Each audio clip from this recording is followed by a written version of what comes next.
Hello, how are you? I am here to show you how I like to do some things with mapping for Roll20, especially for the dynamic line of sight blocking. Um, that is one of the better features of Roll20. There are things I still like above it over the Fantasy Grounds Unity solution. There's things I like in the Fantasy Grounds Unity solution as well. But I'm going to go ahead and do this for Roll20. It's what I typically use for running my games online. Okay, let's just go ahead and dive in. I use GIMP, the GNU Image Manipulation Program. It is a free tool, super powerful. I know a lot of people that use it. I highly recommend it for most people's use. I use it in multiple window mode. You can use it where all the windows are in one window, where all of the toolboxes and your layer boxes and all that's all in one window. I like using it with multiples. All right, so let's go ahead and get started. We're going to do a file. New. Now, I use a default size of 1400 by 1400 for a bunch of maps, especially ones I don't want to make that are going to be, very large scale dungeons. 1400 by 1400 is great because it also is a direct multiple of the 70 by 70 grid size on Roll20. I highly recommend making your maps direct multiples of 70 pixels by 70 pixels. Even though you can set your scale lower as you're making the map, still do that because it's just going to help you with getting your map in Roll20, especially with the grid, as you will see in a moment. All right, now that I have created the canvas, I'm going to go ahead and add layers in. First layer I'm going to add in is a grid. The grid layer, we will actually print an actual grid on this layer. Let's go ahead and do that now. So I've got the grid layer. I'm going to go into filters, and then I'm going to render, pattern, grid. Okay, now again, I mentioned the default grid size in Roll20 is 70 by 70. So that's what I have this set to here. Also make sure your offset is set to 0. That's so it will align up to the upper left corner of the Roll20 map easily. I also like using a different color that I'm going to draw my walls in with. You want to do that because it's going to make it much easier to see the walls as you do them. I happen to use the old school, a close approximation of the old school color from the TSR module color, 40A2BD. Works really well, kind of a nostalgic thing for me, so I use it. All right, so there we go. We now have our grid up. The next thing you're going to want to make sure you do is set snap to grid. This is just going to help you as you're drawing things to get snapped to evenly divisible multiples of that grid. It doesn't necessarily go directly to every grid node, but it can go to a smaller subsection of that grid node as well. The next thing I'm going to do is I'm going to create another new layer, and I'm going to call this layer walls.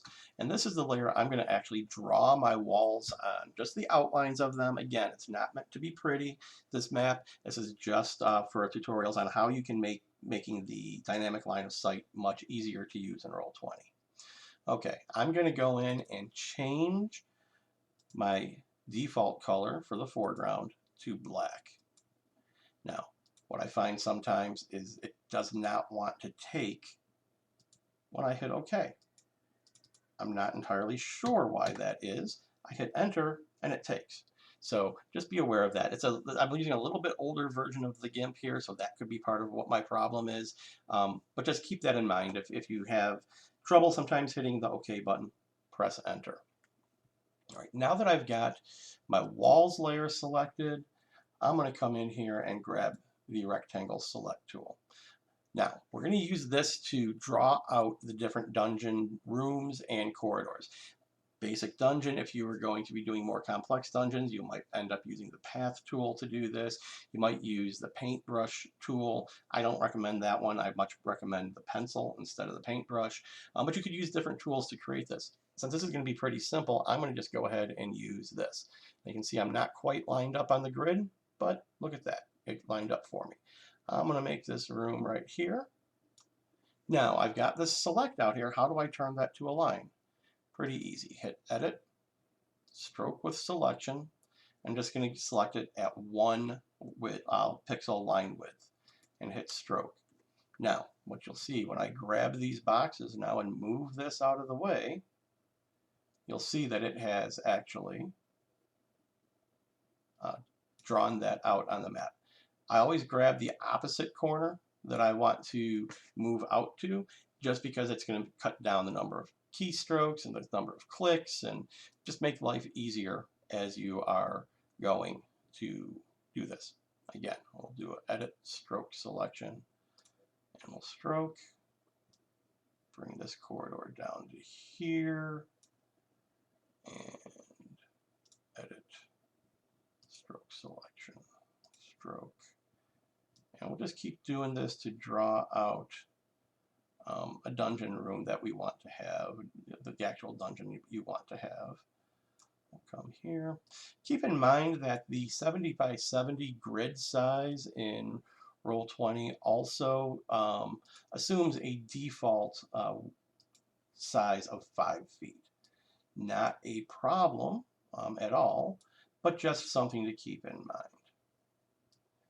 Sometimes those little boxes don't show up. Just click over in the corner and you'll be okay. And now you see why I normally like grabbing the opposite corner. I don't have to do it like that. Edit stroke. All right, we'll make another room over here.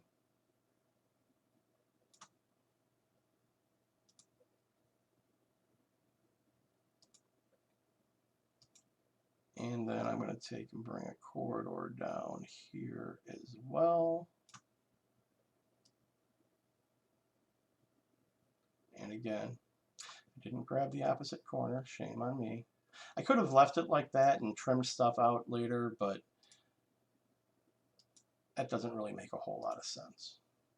All right, now let's just go ahead. We'll create one more room. This is going to be the entry room to the dungeon.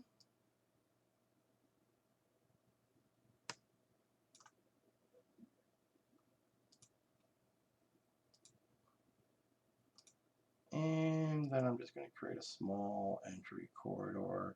Maybe this is coming in off of a cave entrance or something. So we'll just go ahead and do that. Edit, stroke selection, stroke. Okay, now the next thing I want to do is I want to put just a couple of pillars in the room up here. So I'm going to use the ellipse select tool, and you can make circles with this. You can make ovals, and I didn't like that. I was in the wrong position to start, and then I want to click and fix it. It just didn't want to do it right for me. Stroke selection, and we'll stroke. Now, something else you can try to do here, and actually I'm going to come back and go to this select tool and see if I have better luck with it.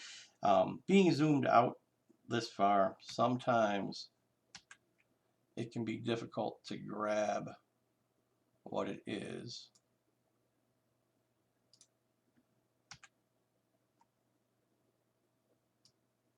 But I find it easier using the rectangle select tool for some reason. Don't know why that is, but see, I made a mistake there. So let's go ahead.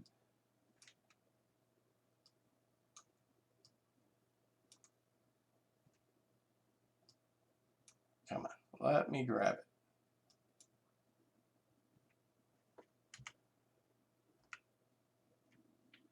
One last try.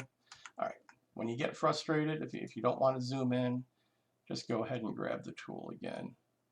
Again, since you're using snap to grid, you'll get the same size.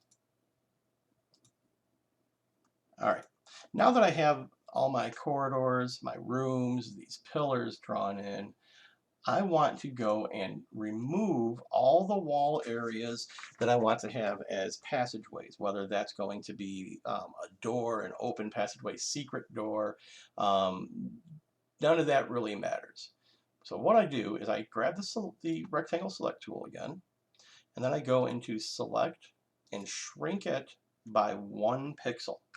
That now pulls it away from the walls. You can see it pulled away from the walls there. Hopefully you can see that. If not, you'll see it when you do it. And then hit delete. And that gets rid of the line that is there. Again, another reason why snap to grid works very well.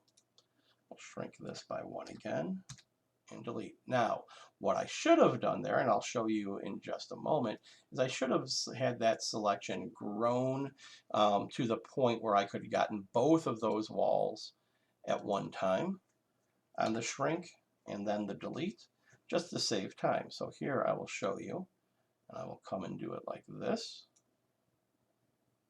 Select, shrink by 1, delete. That got rid of all of those.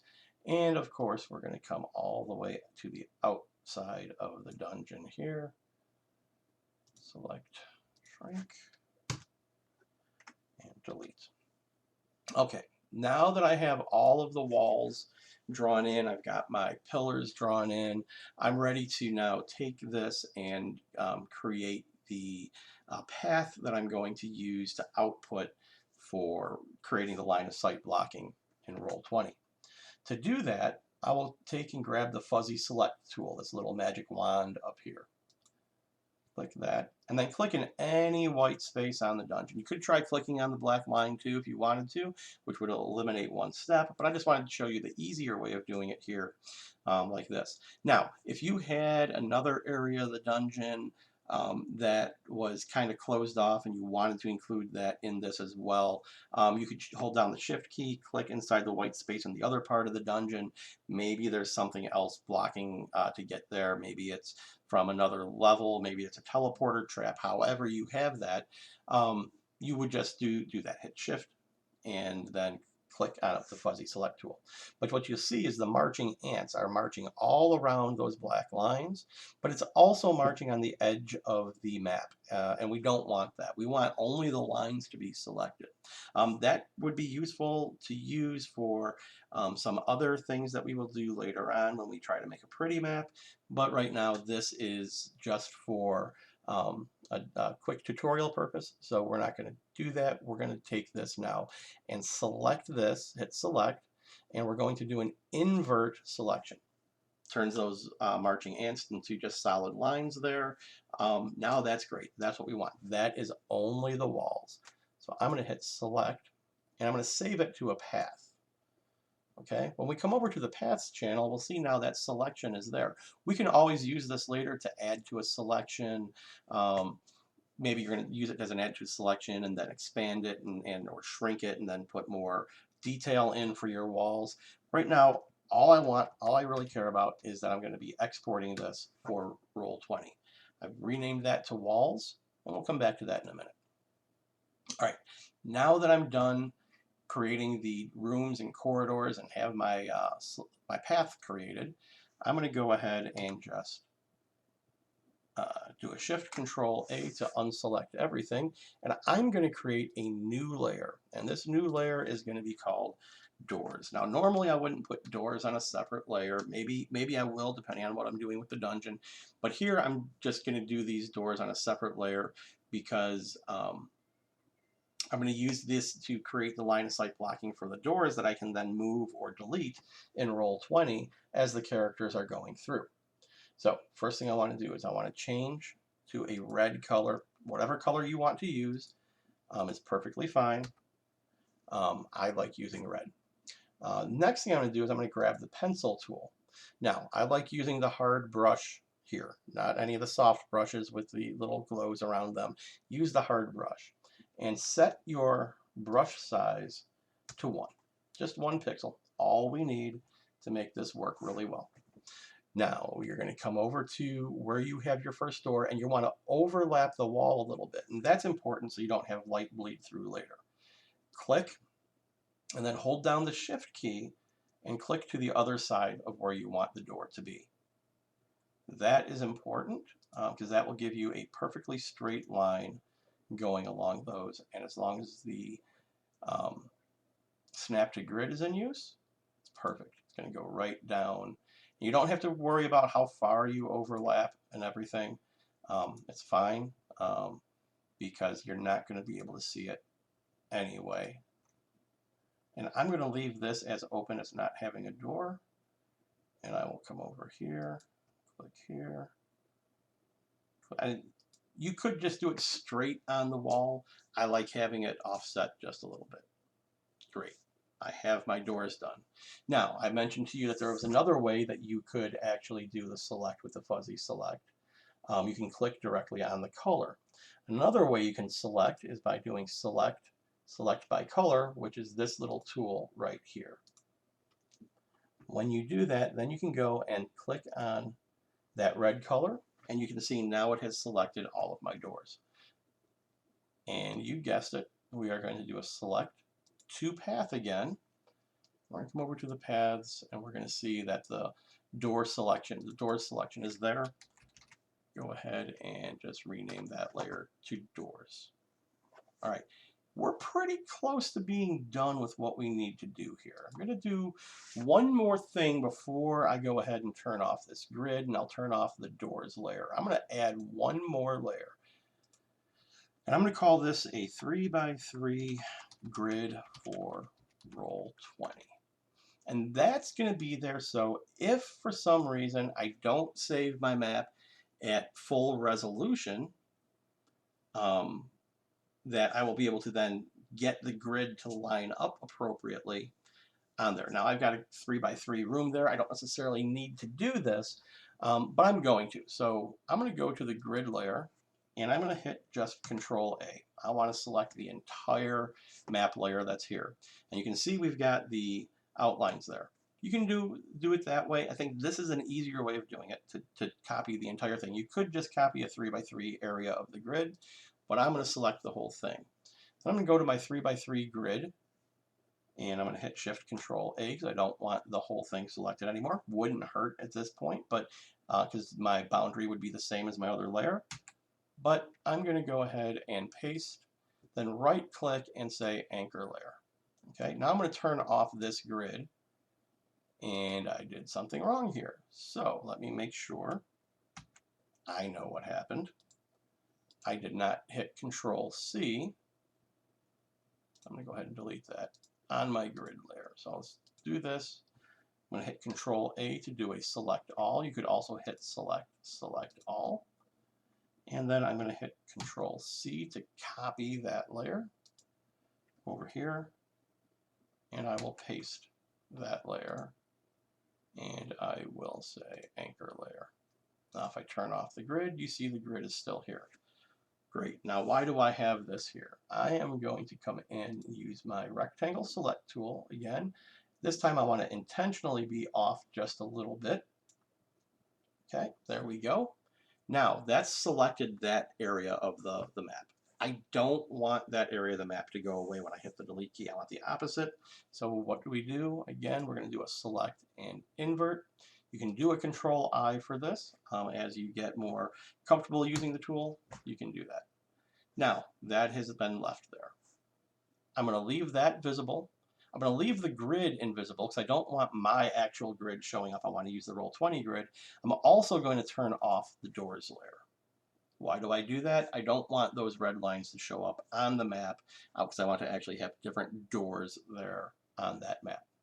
All right, first thing we're going to do, we're going to save this document, and I'm going to save it D, OneDrive, GIMP map tutorials, and we're just going to call this basic map. All right, pretty simple. Save that. Now that I have that saved, the next thing I want to do is I want to export this as a JPEG. Now, default, it's going to say PNG. I'm going to type in JPEG. You also could come down here. Right now it's by extension, so it's going to be intelligent enough to know how to format that file. You could click this and then go and select one of the file formats. Don't really see a reason to do that. Leave it as JPEG. And then click Export.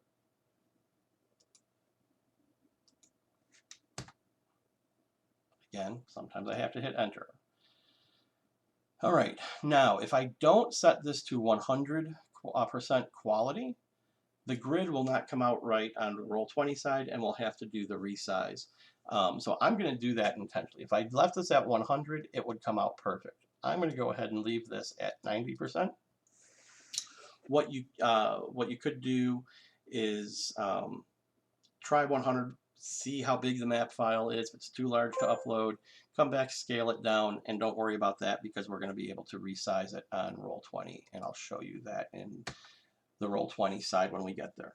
All right, now that I've got the exports out for that, I want to export out these paths. So right-clicking the path, you want to click on Export Path,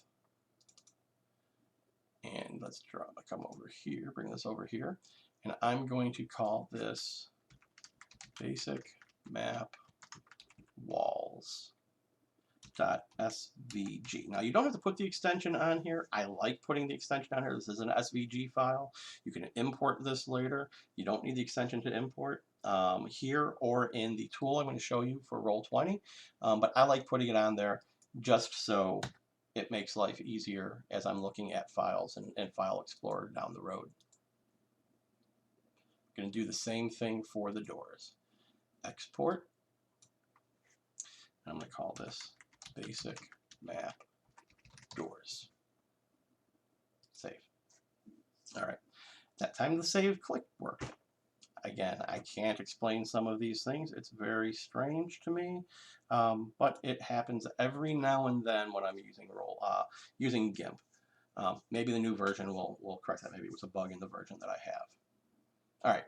So over here on the website, first thing we're going to not worry about going and launching our game yet. What I want to do is go into settings and API scripts. The first time you do this for any particular game, you're going to need this because you're going to want to add the script that will allow you to generate the walls from the site we're going to go to.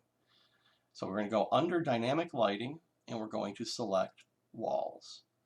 Once you've done that, it gives you all the instructions you need on how to actually write your own scripts for this. But why bother writing your own scripts? Use this SVG, and you see the Aaron, great guy, very active in the forums, helps with scripts, helps with all kinds of things. Don't be afraid to reach out to him in Roll20 on the forums. But the GIMP can export the SVG path very quickly and easily, so that's what we're going to do. All right, I'm going to go ahead and click Add Script. You can see that the sandbox is starting up, and it will eventually come up and give you a little dialogue here that the Aaron has put in there. I've noticed that with the crisis that we're going through right now, it's busier, it takes a little bit longer. Don't worry about it. Just go ahead and go back to your game. It'll as soon as the game starts up, it will launch, and then you can go ahead and launch your game.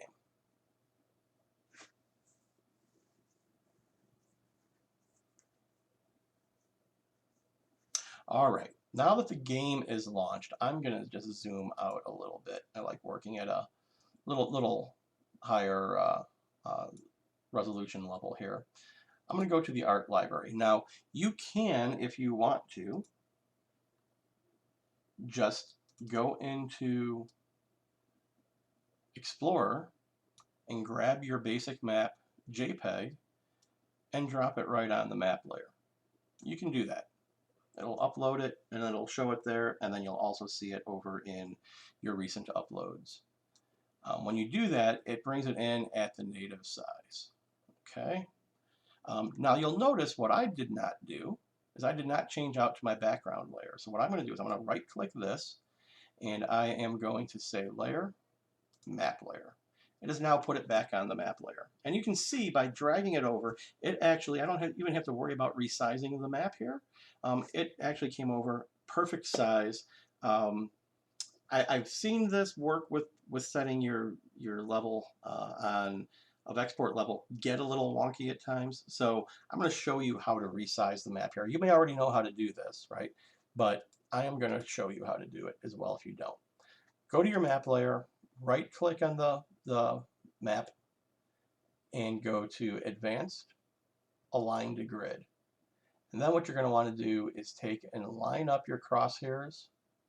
And I was off just a little bit there on the top. So this is going to show me a different number. It's going to show me 71 by 70. I will change this to just a straight 70 by 70 because I know my map imported properly. Hit hit align to grid, and it would then align the map appropriately to the grid. It will take and resize the image appropriately to get on that grid. All right, so the next thing you're gonna do, go back over to your chat window, and you're gonna open up another browser tab, and you're gonna go to Roll20 API.net. All right, now here you're going to go and select a file, and the file you want to select is going to be your basic map walls. You notice I didn't put the SVG, and this is why I like putting in those extensions, because it will actually change the icon, show up appropriately everywhere.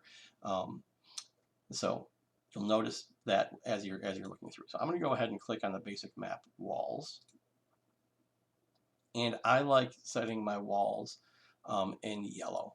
You can choose any color. You could do black. You could do any color you really want here. I don't recommend black. I recommend a high brightness, high contrast color, just to make it easier to see on the dynamic line of sight layer. So I'm going to choose yellow. Hit OK. And then I want to hit the parse button. And what that does is, you remember when I added that, it showed different commands you could enter? Well, it generates all those commands for you.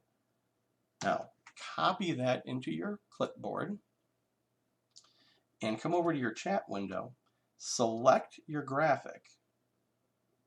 You got to be on the background layer, select your background graphic, paste, and send that to the chat. You see what it did there?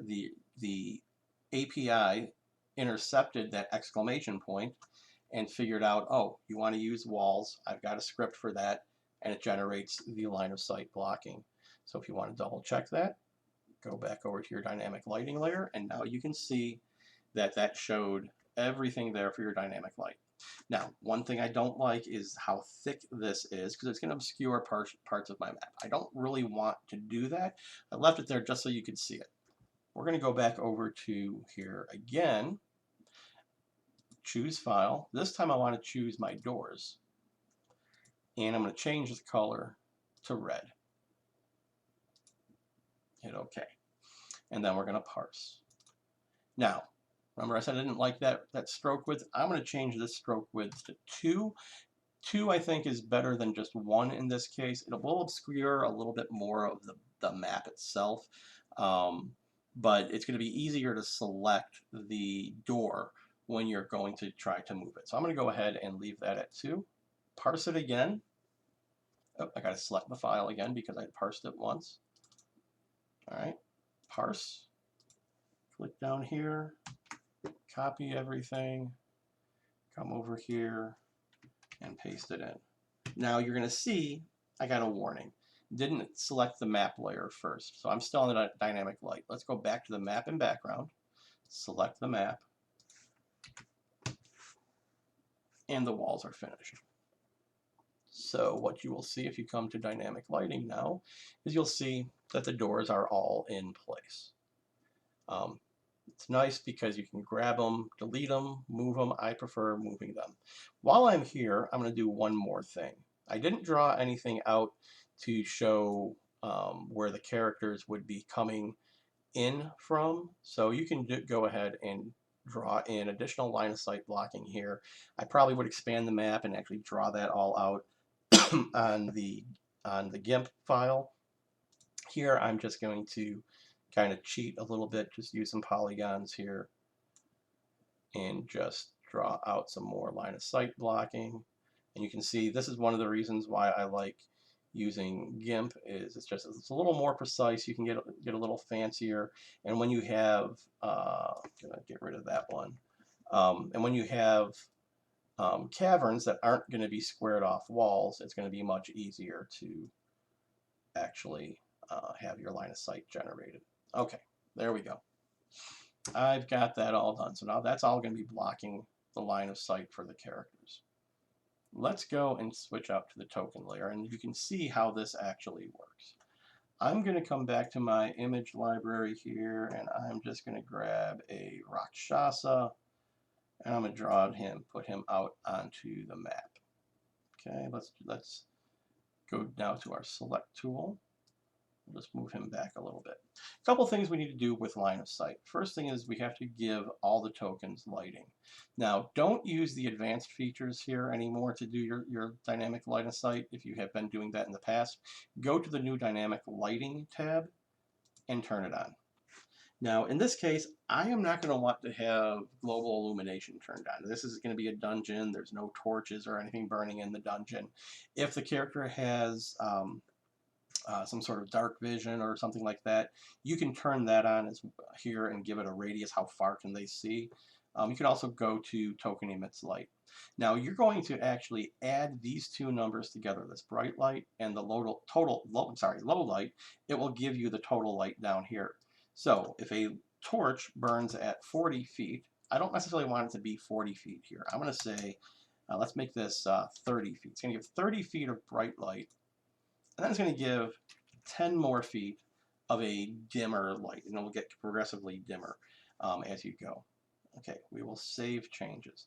But now the map still looks the same. We haven't turned on dynamic lighting for the map yet.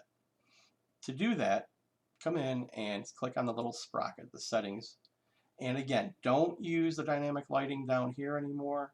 Go to the dynamic lighting tab. Turn it on. I'm not going to turn on Explorer mode. We can talk about that at a later date, but we're going to go ahead and turn on daylight mode.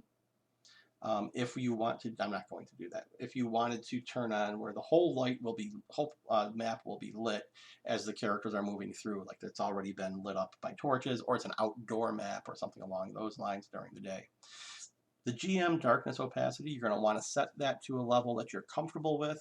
What that's going to do, it's going to shade out the areas that none of the characters can see, but you'll still be able to see the map. The characters will only see that as black, but you will see it as grayed out, so you know what's coming ahead. So I like 35%. That's the default. It works pretty well. You'll also notice here that this may look different to you, my page toolbar. I have some Roll20 extensions added on. We can talk about those at another time, but if you go over to the settings, it's Roll20 ES tools or virtual tabletop tools. A wonderful set of tools that you can use, and it gives you some additional features. Especially as a DM, it works really well. One of these days, I hope they'll be able to do something to enable a button on the map that would let you to click that, and it would remove that line of sight blocking feature that was there. Who knows what will happen in the future. All right, so this is what the characters see. This poor little Rakshasa that's going all by himself. This is all he can see, because remember, we drew in those additional boxes.